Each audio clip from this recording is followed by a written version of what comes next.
मीरपुर नाम के शहर में तेजस अपनी पत्नी नीरू के साथ रहता था। पति पत्नी दोनों ही नौकरी करते थे। एक दिन तेजस गांव अपनी माँ के पास फोन करता है। हेलो, प्रणाम माँ। जीते रहो माँ, तुम दादी बनने वाली हो। अरे वाह, ठीक है बेटा, मैं कल ही आती हूँ। जब माँ जी शहर पहुंची तो बेटी बहू ने बहुत अच्छे से स्वागत किया। लीजिए माँ जी चाय। अरे गर्मा गर्म पकोड़े ले आओ माँ के लिए। नीरू रसोई में गई और 2 मिनट में ही पकोड़े ले आई। जी ये लीजिए। बहू जादू से बनाए हैं क्या? अभी तो रसोई में गई थी। यम्मी। माँ जी, शीला रसोई में पकोड़े तल रही है, मैं बस लेकर आई। हे भगवान, मेरा धर्म भ्रष्ट कर दिया तूने। अब तो गंगा जल से शुद्धिकरण करना होगा। दूसरे दिन, माँ जी मैंने नाश्ता बना दिया है, ऑफिस जा रही हूँ। पर अभी तो घर का सारा काम पड़ा है। शीला आती ही होगी, झाड़ू पोछा बर्तन कपड़े वो सब कर लेगी। हमारे जमाने में घर का सारा काम हम ही करते थे।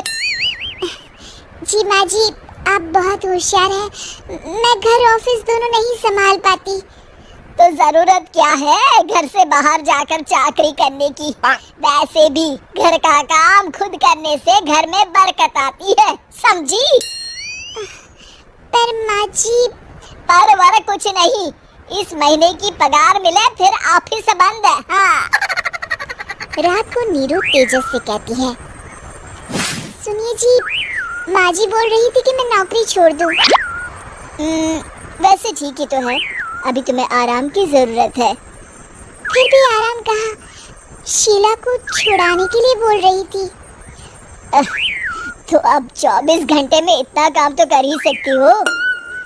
पर जॉब पसंद है मुझे, घर पर मन नहीं लगेगा।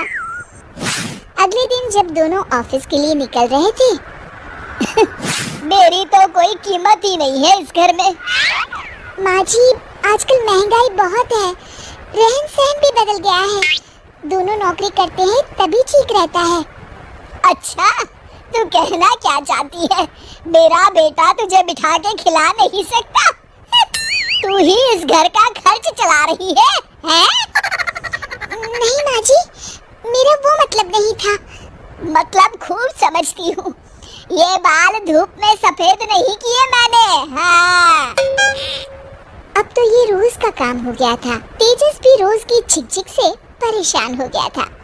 एक दिन उसने कहा, नीरू, वैसे भी तुम्हें मैटरनिटी लीव मिलने वाली है, तो अभी से ही छुट्टी ले लो।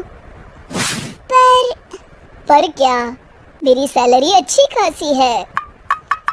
आखिर नीरू ने रिजाइन कर दिया। जब बच्चा हुआ तो घर में सब बहुत खुश हुए। कुछ दिनों बाद तेजस फाइल देख रहा था। क्या हुआ तेजस, कुछ परेशान लग रहे हो? अब हाँ, वो हमारी जितनी सेविंग्स थी वो तो हॉस्पिटल में और छठी के फंक्शन में खत्म हो गई है नीरू। और अभी वैसे मंदी चल रही है तो मैं बोल रही थी कल मुन्ना को हेपेटाइटिस का टीका लगवाना है। नीरू, क्या पोस्टपोन नहीं कर सकते? नहीं जी, बिल्कुल नहीं। अब तेजस को समझ में आ रहा था कि उससे गलती हुई है। पैसों की कमी का असर घर के माहौल पर भी पड़ रहा था। अगले दिन, बेटा मेरा चश्मा और ये दवाइयाँ ले आना, पर्चा देते हुए माँ जी ने कहा। जी।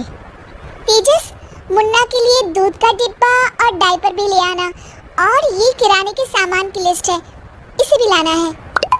तेजस गुस्से में लिस्ट मरोड़कर फेंकता है और चिल्लाता है, पैसे क्या पेड़ पर उगते हैं? ये ले आना, वो ले आना। अरे पर ये जरूरत का सामान ही है। वो गुस्से में बिना कुछ कहे ऑफिस चला गया। अरे अरे लंच तो ले जाइए। नीरू दौड़कर डिब्बा पकड़ाती है। एक दिन खाना खाने के बाद नीरू, अब तो मुन्ना कुछ बड़ा हो गया, तो अब तुम वापस ज्वाइन कर लो ना जॉब। पर इस रिसेशन में जॉब मिलना बहुत मुश्किल है, ट्राई तो करो।